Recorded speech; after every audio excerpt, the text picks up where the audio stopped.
India TV 9 news Maharashtra. Solapur Rashtravadi Congress Sharadchandra Pawar पक्षाचे ज्येष्ठ नेते माजी महापौर महेश कोठे यांचे मंगळवारी हृदयविकाराच्या तीव्र झटक्याने निधन झाल्याची माहिती समोर येताच या घटनेने सोलापुरात खळबळ उडाली असून सोलापूरचे जुनाविडी घरकुल येथील नागरिकही तिथे गेले असता त्यांनी प्रयागराज येथूनच महेश कोठे यांना 2 मिनिटे मौन पाळून श्रद्धांजली वाहिली। मिळालेल्या माहितीनुसार महेश कोठे हे प्रयागराज येथे कुंभमेळ्यासाठी गेले होते।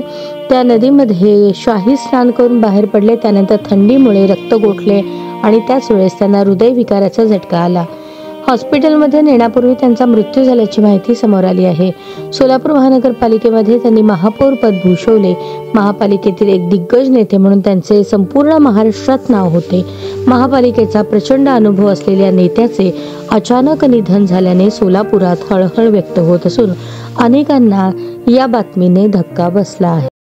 लाडके आमचे महेशांना कोठे यांचं हृदयविकारानं या प्रयागक्षेत्रीत त्यांचं या ठिकाणी निदान झालेलं आहे।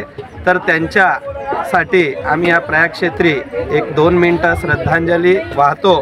तर सगळ्यांनी श्रद्धांजली वाहून त्यांना आपण समर्पित करू।